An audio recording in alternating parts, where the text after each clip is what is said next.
இந்த வீடியோவில் நம்ம என்ன பார்க்க போறோம்னா தனுசு ராசிக்காரர்களுக்கு மே 2026 எத்தகைய ஒரு பலாபலன்கள் நிறைந்த ஒரு மாதமாக இருக்க போகுதுங்கிறது சயின்டிபிக் வேதிக் அஸ்ட்ராலஜி முறையில அறிவியல் சார்ந்த சாஸ்திரமாகிய இந்திய வேத ஜோதிடத்தின் அடிப்படையிலான ஒளி தத்துவம் எப்படி ஒரு சுப கிரகமும் பாவ கிரகமும் ராசிக்கு ஒரு இடத்துல சஞ்சரிக்கும் பொழுது ஒரு பாவத்துல ரசிக்கும் பொழுது 5ஆம் இடம் 6ஆம் இடம் சொல்றோம் இல்லைங்களா. ஸோ ராசிக்கு அந்தந்த இடத்துல அந்தந்த ராசியில அந்தந்த நட்பு நிலைமையில பகை நிலைமையில இருக்கும் பொழுது எந்த ஒரு தாக்கத்தை தனுசு ராசிக்காரர்களுக்கு மே 2026 கொடுக்க போகுது, ஆண்டு கிரகமாகிய குரு சனி ராகு கேது எப்படி கொடுக்குது, எந்த மாதிரி தாக்கத்தை செய்கிறது, அதே மாதிரி மாதம் சஞ்சரிக்கக்கூடிய பெயர்ச்சி பெறக்கூடிய செவ்வாய் சூரியன் புதன் சுக்கிரன்கிற கிரகம்லாம் இப்ப எப்படி இருக்காங்க, மே மாதத்துக்கு எந்த மாதிரி ஒரு அமைப்பு இருக்கு அப்படிங்கிறத நம்ம துல்லியமாக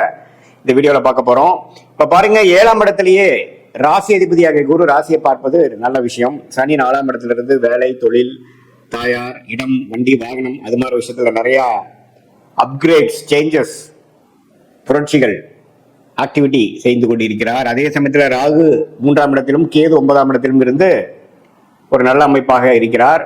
மாத பயிற்சி பெறக்கூடிய கிரகம் ஆகிய ராஜயோகாதிபதி செவ்வாய் பாருங்க மீனத்துல முதல் 2 வாரம் இருக்க மாதத்தின் second of third and fourth வீக்ல பாத்தீங்கன்னா 5ஆம் இடத்துல ஆட்சி பலம் பெறுகிறார். எப்பவுமே ராஜயோகாதிபதி ஓரளவுக்கு ஆட்சி பெற்று ஒரு ஸ்தான பலம் பெறும்பொழுது நல்ல அமைப்புகளை கொடுக்கும். குழந்தைகள் விஷயத்துல, முன்னேற்றம் விஷயத்துல, இடம் சார்ந்த விஷயத்துல, பூமி வண்டி வாகனம் மெடிக்கல் ரியல் எஸ்டேட் அது மாதிரி ஃபீல்ட்லாம் நல்ல ஒரு அமைப்பு கொடுக்கக்கூடிய அமைப்பு தனுசு ராசிக்காரருக்கு உண்டு. அதே சமயத்துல சுக்கிரன் பாருங்க மாதத்தின் முதல் வாரம் ரிஷபத்தில் இருந்தாலும் அதுக்கப்புறம் மிதுனத்துக்கு மாறுறார். ஸோ ரிஷபத்தில் 6ஆம் இடம் இருக்கும் பொழுது 6ஆம் வீட்டு அதிபதியே 6ல் இருக்கும் பொழுது சுக்கிரன் இருக்கும் பொழுது கடன் நோய் வம்பு வழக்குகளை கொடுக்கக்கூடிய அமைப்பு. ஸோ எப்போ அவர் 7க்கு போறாரோ அது நல்ல அமைப்பு. ஸோ தனுசு ராசிக்கு மாதத்தின் செகண்ட் ஆஃப் ஓரளவுக்கு நல்ல பலன்களை கொடுக்கக்கூடிய அமைப்பாக இருக்கிறது.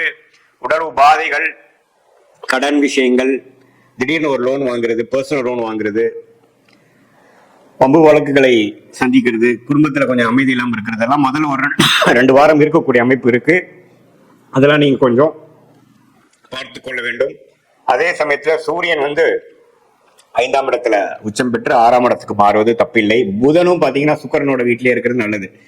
ஸோ குடும்ப விஷயத்துக்கு செகண்ட் ஹாஃப்ல இருந்து நல்ல அமைப்புகள் உண்டு. பினான்சியல் விஷயத்துக்கு நல்ல அமைப்புகள் இருக்கு. உடல் நல சரியாகிறது, நல்ல பிரச்சனைகள் இருந்து மீண்டு வருவது, சீனியர் சிட்டிசன்ஸ்லாம் நோய் தீர்ந்து ஓரளவுக்கு சரியாய் வருவதெல்லாம் மாதத்தின் செகண்ட் ஹாஃப்ல இருந்து தான் தனுசு ராசிக்காரர்களுக்கு தேர்ட் அண்ட் ஃபோர்த் வீக் நல்ல ஒரு அமைப்புகள் கொடுக்குது. முதல் 2 வாரம் கொஞ்சம் கேர்ஃபுல்லா இருக்கணும்.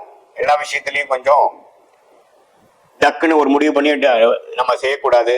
இதோட பின் விளைவுகள்லாம் என்னன்னு யோசிச்சு பண்ணணும். ஏன்னா செவ்வாய்ங்கிற ராஜயோகாதிபதி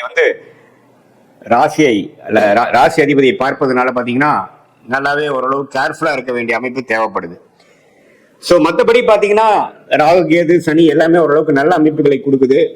இதுல சுப செலவுகளும் அப்பப்போ கொடுக்கக்கூடிய அமைப்புகள் வியாபாரிகள் தொழிலதிபர்கள் எல்லாத்துக்குமே அப்பப்போ நமக்கு தேவையில்லாத செலவுகள் கொடுக்கக்கூடிய அமைப்பு. சுக்கிரன் 12ஆம் இடத்தை பார்ப்பதனால கேளிக்கைக்காக ஒரு டிராவல் போறோம், ஒரு சம்மர்ல ஒரு ஹாலிடேஸ்க்காக டிராவல் பண்றோம், அதுல நல்லா செலவு பண்றோம் அப்படிங்கிற மாதிரி விஷயங்கள், வெளிநாடு பிரயாணங்கள் அதெல்லாம் கொடுக்கக்கூடிய அமைப்பு கண்டிப்பாக தனுசு ராசிக்காரர்களுக்கு இந்த மே மாதம் குறிப்பா சொல்ல போனா தேர்ட் அண்ட் ஃபோர்த் வீக்ல இருந்து பலன்கள் கொடுக்குதுங்க. மற்றபடி நான் முதலே சொன்ன மாதிரி பினான்சியல் விஷயங்கள் பார்த்துக்கணும். மாணவர்களுக்கு நல்ல ஒரு அமைப்பை கொடுக்குது. ஏன்னா புதன் ரிஷபத்துல இதுவரை ஏனாதானு படித்துட்டு இருந்தவர்களுக்கு நல்ல முன்னேற்றத்தை கொடுக்குது. குடும்பத்துல ஒரு அமைதியை கொடுக்குது, அந்நோனியத்தை கொடுக்குது, தொழில் மேன்மையை கொடுக்குது. இது எல்லாமே ஓரளவுக்கு நல்ல அமைப்பாக இருந்து கொண்டு இருக்கக்கூடிய தனுசு ராசிக்காரர்களுக்கு இது ஒரு பொதுவான ஒரு பலனாக மே மாதத்துக்கு எடுத்துக்கலாம். துல்லியமான பலன் எடுக்கணும்னா உங்களுடைய ஜென்ம ஜாதகத்துல நீங்க பிறந்த தேதி, பிறந்த நேரம், பிறந்த ஊரை வைத்து எத்தகைய ஒரு ஜாதகத்துல நீங்க பிறந்தீங்க, எது மாதிரி விஷயங்கள் உங்களுக்கு காத்து இருக்கிறது அப்படிங்கிறதா நம்ம தெரிந்து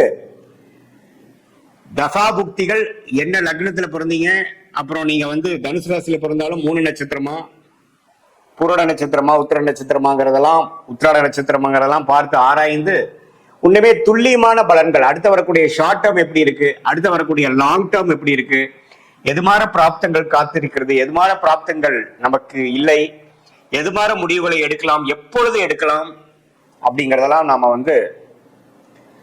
சயின்டிபிக் வேதிக் அஸ்ட்ராலஜி முறையில, துல்லியமான முறையில அஸ்ட்ராலஜிக்கல் கன்சல்டேஷன் எடுத்துக்கொண்டு நாம அதை செய்யும் பொழுது நல்லாவே நம்ம தீர்க்கமான ஒரு முடிவுகள், அதுக்கு தகுந்த மாதிரி சமயத்துக்கு வரைக்கும் பொறுமையாக இருந்து, அது வேலை மாற்றமா இருந்தாலும் சரி, கல்யாணமா இருந்தாலும் சரி, குழந்தை பேரு எதிர்பார்க்கிறதா இருந்தாலும் சரி, வெளிநாடு வாய்ப்புகளுக்காக தேடிக்கொண்டு காத்து கொண்டிருக்கிறதா இருந்தாலும் சரி, நம்மளுடைய நேரங்காலங்களை தெரிந்து, நம்மளுடைய டைம்லைன்ஸ் என்ன அப்படிங்கிறதை தெரிந்து, அதுக்கு தகுந்த மாதிரி பொறுமையாக இருந்து அந்த நேரத்தில் நம்ம செய்ய வேண்டிய வேலைகளை கரெக்டா திட்டமிட்டு செய்து, அது மூலமாக நம்மளுடைய லைஃப் பொட்டன்ஷியல் என்னவோ, நம்மளுடைய ஜாதக பிரகாரம் இருக்கக்கூடிய பிராப்தங்கள் என்னவோ அதை எந்த குறைவு இல்லாமல் அனுபவித்து, வாழ்க்கையில் எதிர்நீச்சல் போடாமல் நம்ம கர்மா என்னவோ அதை தகுந்த மாதிரி நம்ம வாழ்க்கையவே அலைன் பண்ணிட்டு, தேவையற்ற சமய விரயங்கள்,